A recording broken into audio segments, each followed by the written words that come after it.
Okay, so I hope you can see my screen.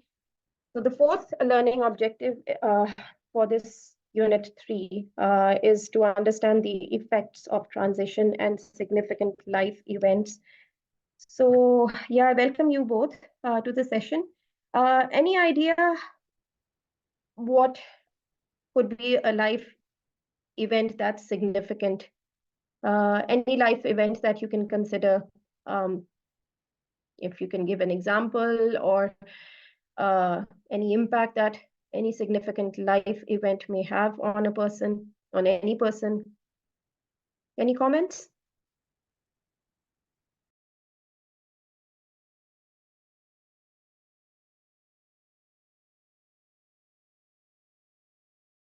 Yeah, what I'm asking is, what is a significant life event? Do you have any understanding of what it is? Any idea?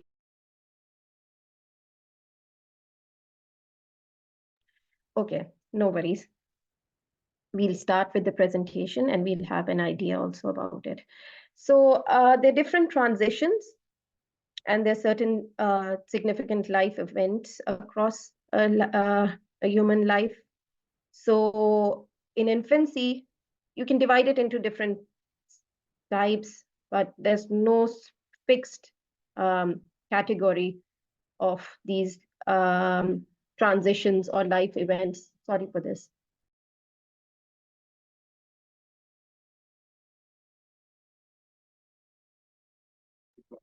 Okay, so infancy is the first life event that we have. So in infancy, for instance, there's a couple who have a child. They're taking care of the child. Either it's their parents or it's a carer who's taking care of them. So it's the infant that has to go through different phases in life, such as separation, if they've gone to, if they've never been to a nursery, they still have to start being physically more independent. And then starting the weaning process or even toilet training. These are some significant life events. These may not be significant for us, because for us, obviously, it's more like it's something to do with an adult thing. Like, for instance, if you have your change, a change of your job, a change of your country, that might be significant for you. But then you have this, just let me put on the annotation on, highlight some points. So for you, for instance, you might have your adolescent or early middle or late adulthood factors in your life that may have an impact, that may be leading to, or you might call it a significant life event. But for this infant, this is a significant life event and a transition in their life. So they have to be dealt with very properly during these phases. And in childhood, you have your school. You might have to, the child might have to start a new school, or they might have to change schools, which is very common over here. They have new siblings, or they've got to move their homes. So these are significant life events for a child. Then coming to the adolescent phase, where this puberty happening, which is a roller coaster in itself. There are exams happening, there's leaving homes when they have to become more independent physically and financially. And then comes the middle or late adulthood, where you have your employment, your marriage, parenthood, divorce, bereavement, retirement, age-related medical conditions. So all of these have an impact on your life, no matter how big or small you call them. So for instance, for a child changing a school, it might not be so bothersome for you. You might not think of it as a big event, but for the child, it is huge. So they're leaving their friends behind. They're meeting new teachers. They're seeing new faces. They're anxious. They're they might go into depression because of losing their previous friends, but they don't manifest their depression just as we do. They would be depressed, but their manifestations of depression and anxiety are different compared to us adults. So the impact that transitions and significant life events may have are maybe long or short term. They may be having emotional relationships, financial independence, health and well-being, self-esteem, resilience. So these are all the impacts that may be there because of these significant life events. So a health and social care practitioner, while they're supporting individuals during this transition, so what do? They need to take action. They need to promote health and well-being of considering all of these stages. They need to meet individual needs. So one individual will have a different need compared to the other individual to meet the needs of family, carers, and friends. So their families and other people also associated with in these stages. So the impact of person-centered approach, there's a big impact. So you need to understand what this person-centered approach is. So it's preparing individuals for transitions or events. So for let's say there's an infant, and that infant is preparing for toilet training. So you will have to, not exactly an infant, a child who's under 1 year of age, and an infant is called a person who's under 1 year of age. So I wouldn't say toilet training being happening here. This is too enthusiastic at the moment. But otherwise, you have weaning, you might have a daycare for them where they're being separated. For a child, this makes more sense. So they're having new siblings. So they have to cope with it, and this becomes hard for them at times. So what a healthcare practitioner or a health and social care worker would do, they would go for the person-centered approach, where they're supporting individuals, their needs, their specific needs during different transitions and events, assessing their needs, planning different actions and goals being set, planning for different perspectives, giving them different choices, and making them more and more independent, so they don't depend on their old friends in their schools, they don't depend on their parents, let's say, for when they're becoming adolescents, not to that extent that it becomes hard for them to live and survive. What are life transitions? So as I asked you, this is the key terminology that I'm explaining to you.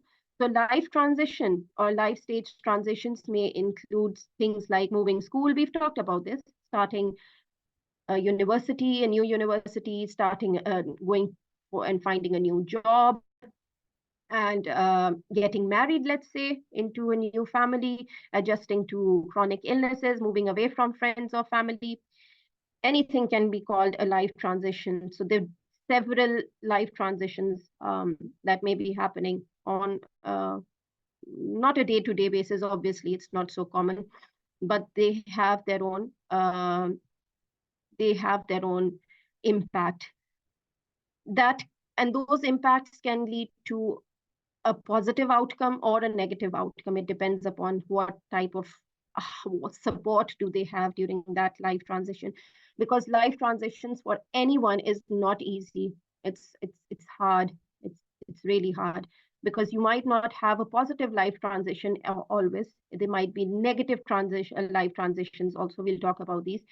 They may have a serious impact on your general health and well-being. Adjusting to these changes is very vital.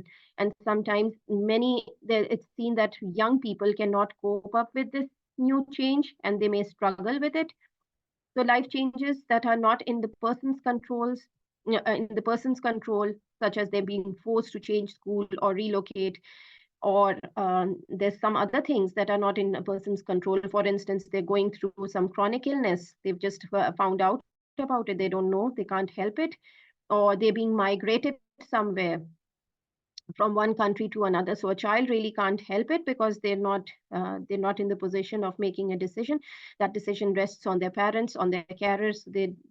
let's say bereavement. We've not talked about bereavement. So once, if you've lost some loved one, you go into a stage of bereavement. This is a big life transition, and it's out of your control. And what you can do is to control the outcome that it may have later on in your life.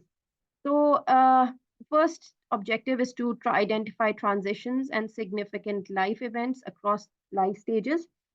So as I said, a transition is a change. It's a period of change from one significant stage or experience to another. So as the child might grow, they may develop, and it's obviously they undergo multiple transitions that cannot be even counted probably. So on a day-to-day basis, this might be them for them. They might change. They might have to change places when they're sitting in their school. They might have to change, even changing of a class. Sorry. When they lose their previous friends, they might have a different section, or they're being set up in a way to sit in the classroom where they have a different company with them. They have different colleagues, different peers with them. So even that small, subtle change might be a big transition for them. Many of these transitions are common to most children and can usually be anticipated or expected, but others are predicted or unexpected. Let's say a child loses his parents or loses one of his parents. That can be a big change in a child's life, and that the child is not expecting. So this death is always unexpected. Illness is always unexpected. Sometimes it is expected. Obviously, your lifestyle, the way you live your life, predicts the way you would be in terms of your health. But death is not expected at all. You might have, God forbid, a road traffic injury, a road traffic accident, RTA, and you might lose your life. Someone might lose their life. And the children that they leave behind, that would be a big impact on their lives, a big transition in their lives, leading to a big transition. This significant life event may lead to a big transition in their lives. In all these instances, young children will need different help. So this is what person-centered approach is. We'll talk about this in more detail in order to cope with these changes in their lives. And it is important to remember that transition is a process and it doesn't happen just once. It's a continuous process. So you would have to have a different school. You would have to go out, search for a new job. You would have to probably change that job, go to a new job, go to a new team, let's say. So there are different transitions happening on and off. You might have to change your house. You might have to get married to someone, change your house and family, and have a child. That's a big transition again.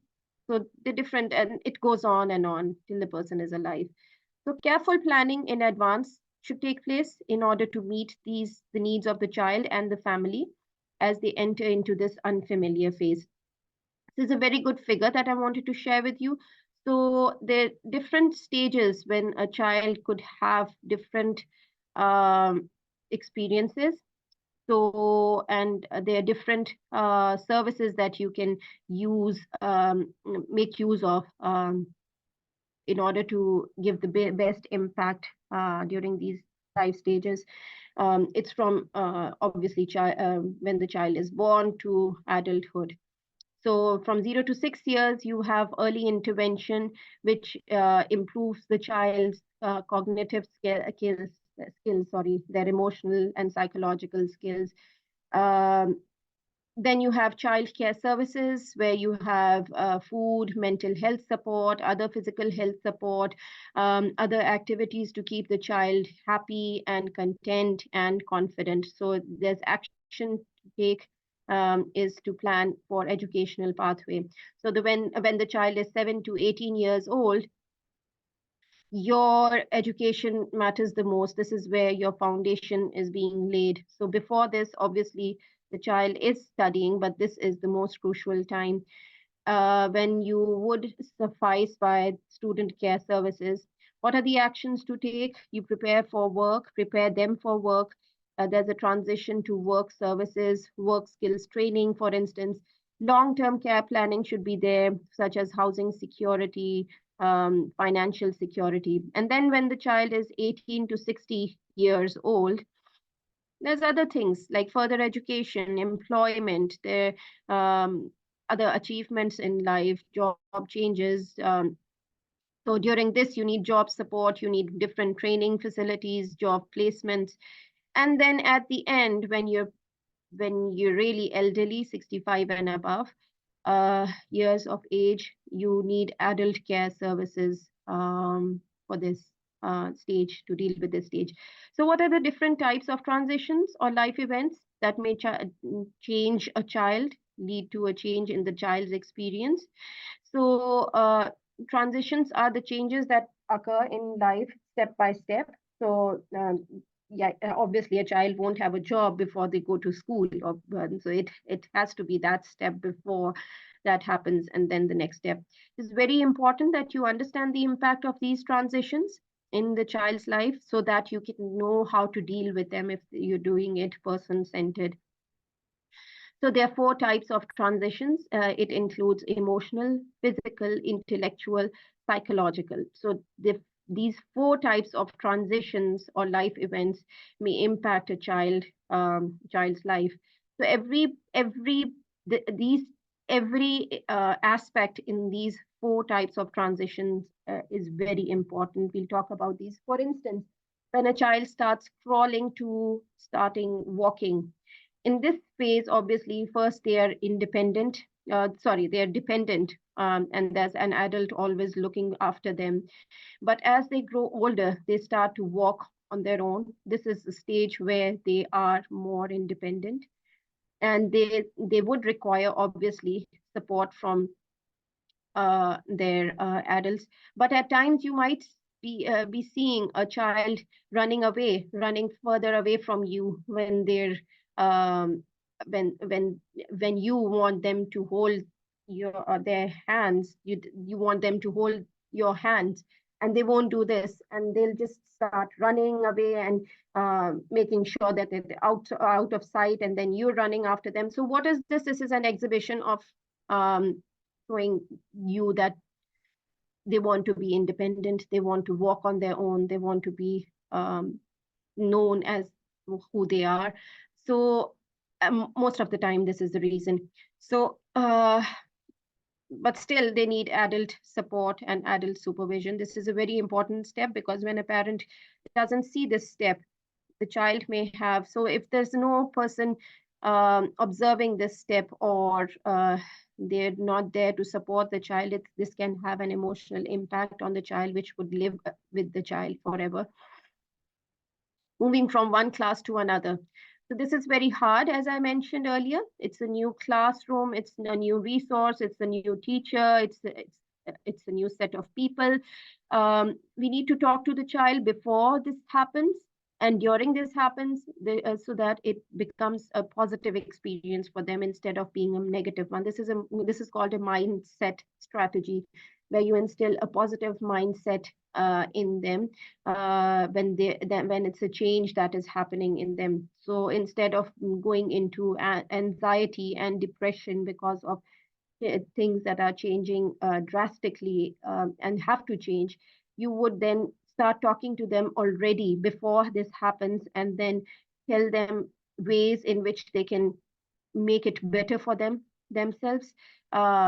In the way that they'll start making new friends. They might have friends there who are better than the previous friends, but they can always stay in touch with their previous friends. So it's hard. Some children can't express their anxiety and depression, as I said, but they do have these feelings. Some have it worse, some have it, and they deal with it because they have the support. But otherwise, there should be support in order to take them out of this phase. Yeah. So adoption, another big step, might not happen in every person's life, every child's life, but it has a big impact on the child's life. This has to be dealt with very carefully, because the child may have sleep difficulties, may have an emotional toll, because if this is not treated properly. Because if there's an adoption happening, obviously, then the child is losing their family, their parents, and then getting used to being in another family that may have other siblings also, like other children also in the family. So it is very hard for the child to express their feelings and to cope with these feelings, and they need constant support at each and every step about what is going to happen in their lives and make it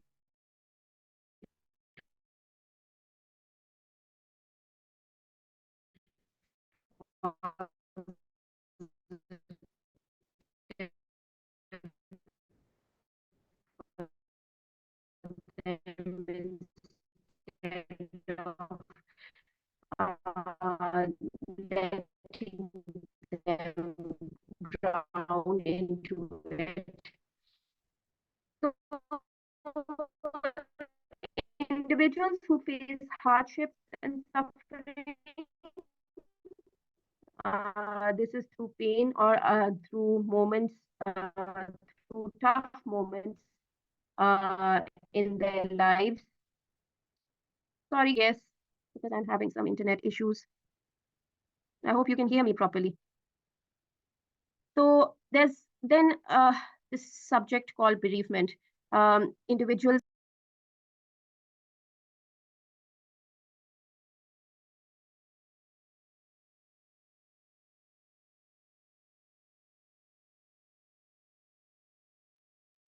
Yeah, sorry for that. I knew there was something going wrong. Just a minute, we'll continue from here. So bereavement, I hope you can see my screen and hear me as well. So bereavement is when you face some sort of loss. So bereavement is mostly when you lose a person in your life, but it can be otherwise also. So you might lose something that is dear to you and bereave, but it's mostly because of losing an individual. But it can have a significant life change in your like obviously when a person loses someone special, it should be someone who is very close to that person, and it is called proper bereavement. So you might lose a friend, a family member, God forbid. So it's a very difficult situation.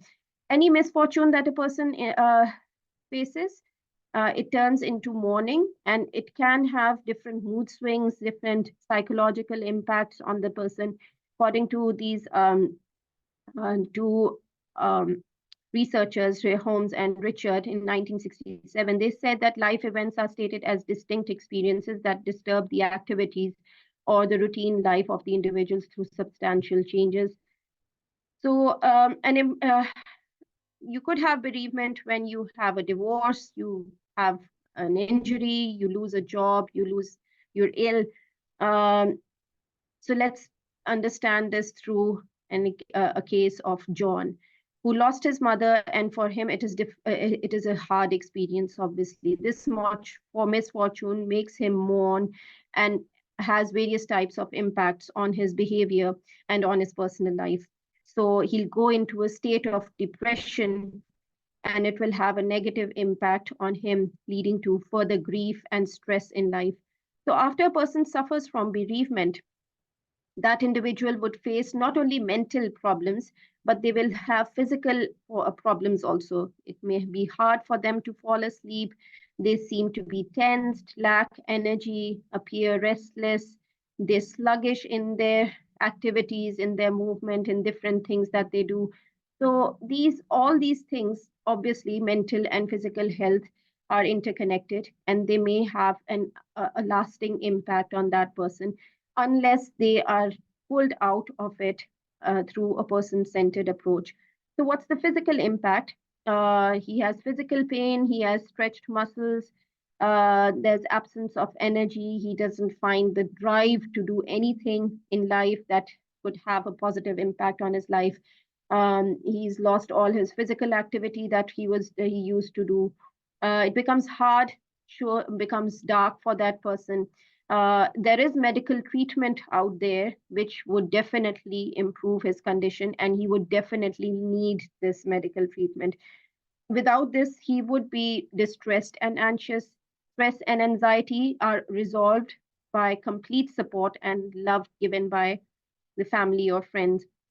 Individuals who face such issues and bereavement protect themselves from emotions arising from misfortune only with such friendly support, and you need medical support also. So what is the emotional impact? So they may become numb because of it. That happens when you're losing someone who's very close to you. They may mourn, and uh, they may go into anxiety or depression because of it, and they may tend to seclude themselves or tend to isolate themselves from every situation because they're into this deep state of mourning and weeping uh, because of this big impact in their life. What is the social impact?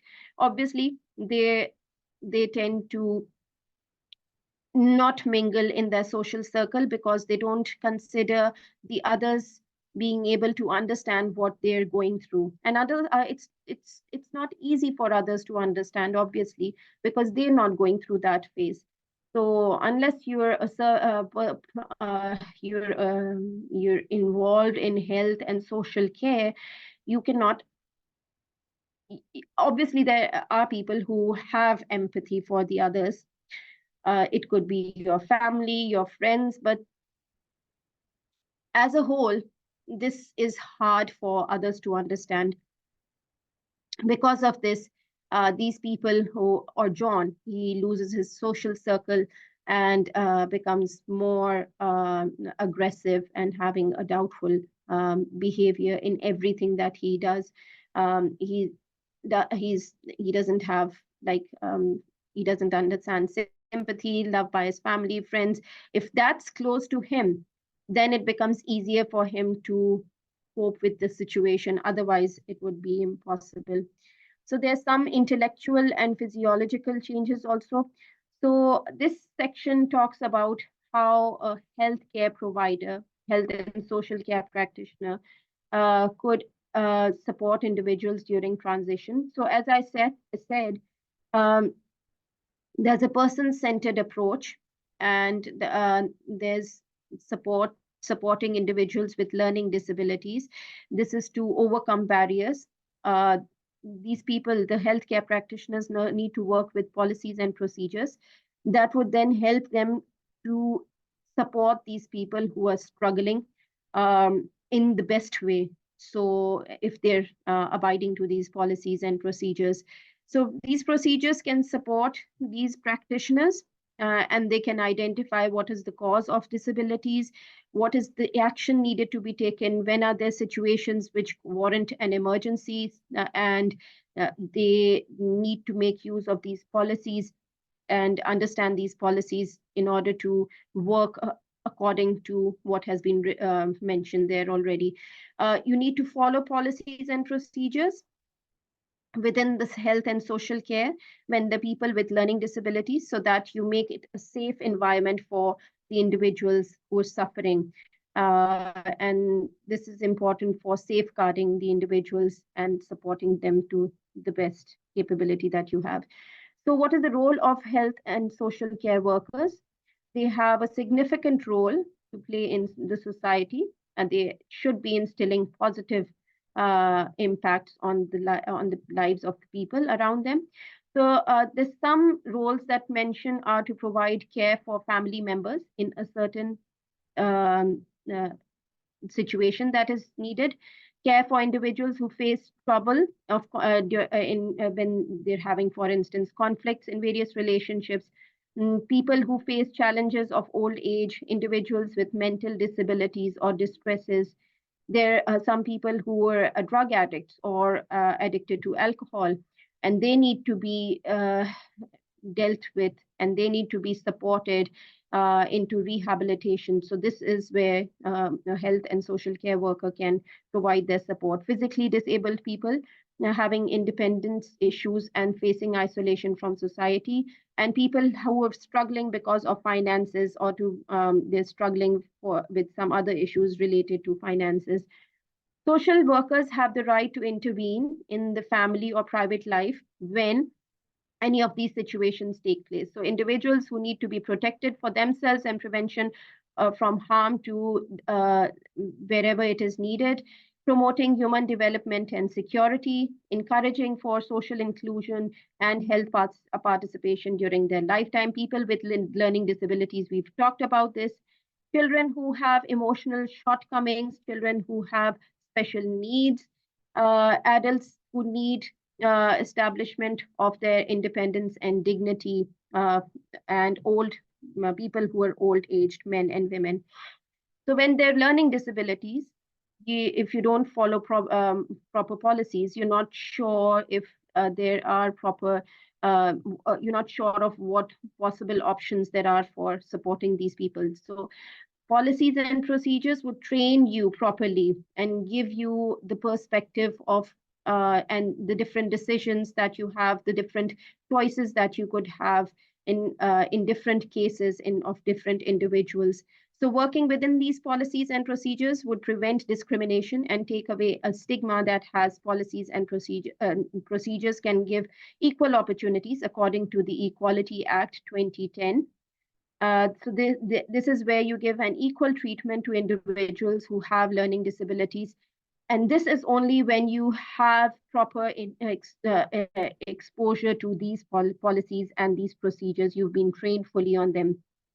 So a care plan is important because if the practitioner to plan and to activate plan and activate for the patients who have learning disabilities, it will support the person to overcome the problems and be able to follow the plan, care plan easily.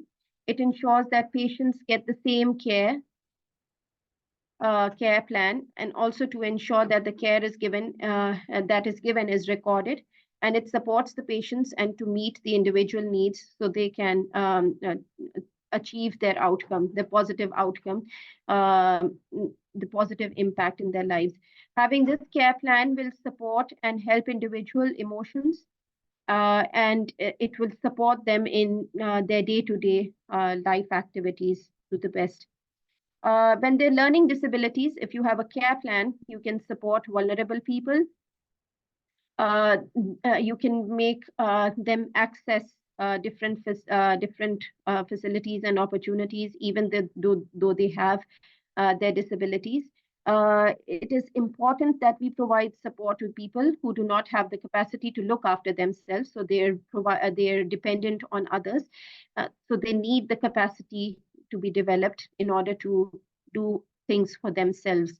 So obviously there's some things that they would need support on that should be there, that they should not have any barrier in terms of learning disabilities or moving around, or anything that impacts their day-to-day activities should not be impacted.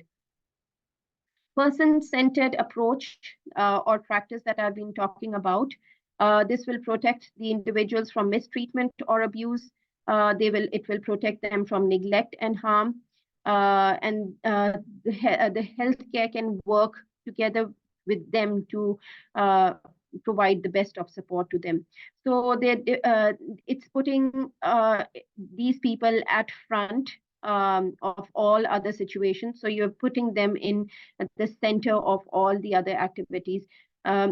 So you're promoting the rights of the child and young person, for instance, to choose and communicate, and you're making a plan for them. So they're part of this plan. It's giving people a value and putting people at the center of care and support. So it's important for safeguarding issues also. This is something that you need to understand when you're dealing with your clients, when people are dealing with their clients, or they're dealing with other people. So then you need to make sure what safeguarding is, and you need to make sure that they know what provisions are there out there for to safeguard themselves. And the person-centered practices involve various people from different backgrounds. There could be children, there could be adults, young people, people in adulthood, late or early, and professional people could be there. So it's a mix of different people, and you have different plans for these people to develop their own health and growth. And then comes empowerment. So a person who is empowered knows what's best for them. has the ability to do more for themselves, and gives them the strength and encourages them to do what is best for them. They know what are their rights. They know uh, what what could they benefit from, what could impact them in different ways. So they are empowered, and it makes them confident and builds their self-esteem. So for instance, there's a patient with dementia. He's refusing to take a medication.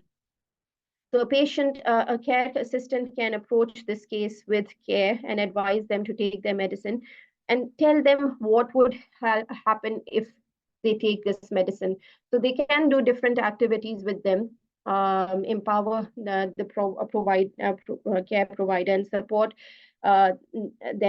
The care provider can empower them and support them and give them the opportunity that they themselves could have access to their medication. And then this is only possible when they know how important this medication is for them. Obviously, when there's a patient with dementia, they might forget about their medication. They might not consider it important taking because they don't have it in their mind, registered in their mind. So they need to you need to make sure that you have it person centered and give them different choices and leave the decision to them. If it suits them, they could have it, and obviously it should be for their best, whatever plan you're making for them. Advocacy, it is to empower people to ensure that their views and opinions are heard in all the decisions that they make, and there's support out there for people with learning disabilities. And this is obviously to support themselves for their treatment for different aspects of their lives. For instance, a person who is deaf and blind can ask to advocate to guide them and be led by the person only by doing what they request, also to be friendly while still maintaining boundaries. They may advocate. The advocate must listen to the person's wishes. So this advocacy is very helpful. It's extra support for people who have learning disabilities or other disabilities that they're dealing with. The different types of advocacy, such as peer advocacy, informal, formal advocacy, professional, independent advocacy. And there's the Children Act 2014, which says that each child should be treated with respect and they should have the same equal opportunity. The health and social care should support each person with learning disability and listen to their problems, and should have an understanding with the person that they can build their trust, their self-esteem, and make them confident.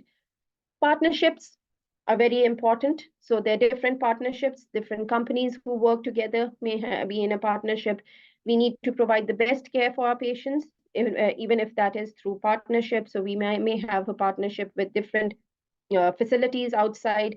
And if there's a good partnership happening, this gives the best service available to people who have learning disabilities or even otherwise. So it's safeguarding their rights. And the learning disabilities practitioner, for instance, would work with different services just for the benefit of these individuals and to avoid them being abused and neglected and other conditions where they could be harmed. And then the learning disability practitioner makes sure that each individual receives high quality care and support. And partnership in learning disabilities is majorly working together. And this is to share ideas and working with other practitioners within that setting in order to take their ideas on board and understand what they see as the best strategy to deal with their problems. So these different agencies cooperate and work together. And this is to improve child well-being, for instance, in order for them to be healthy, safe. So you may work with the council, for instance, just to make more services available, more positive impact happening through these services for these individuals. So you would have to analyze the impact of person-centered approaches on the support provided by practitioners. to individuals experiencing transition and significant life events.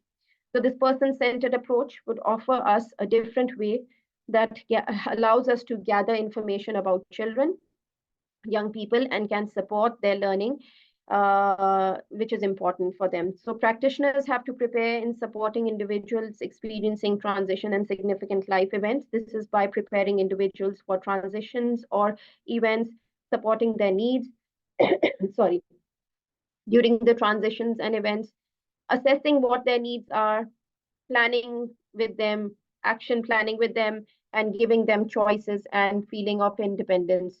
So there's this article that you have to read. You could read this on PCA, person-centered approach, and then there's a case study of person-centered approach in transitioning and planning. These are some of the references that you could have access to. Any questions? I'm happy to take.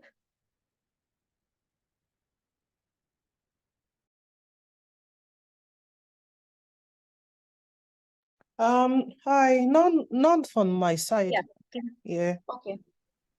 Yeah, that's fine. Thank you. Yeah, sorry, I missed yesterday's class. I couldn't attend. I think I was at work yesterday, so I don't know if the recording will also be shared. Have the previous recordings been shared with you? Because I've asked them to share them. Yes, it's been sent to the group. Yes. That's great. Yeah, that's great. I'll just let them know. Okay. I'll just inform them. Okay, Yeah, thank you so that's much. no worries. All right. Yeah, that's Thank okay. you. So the next session next week and will be Saturday. So that's going to be dealing with your assignment.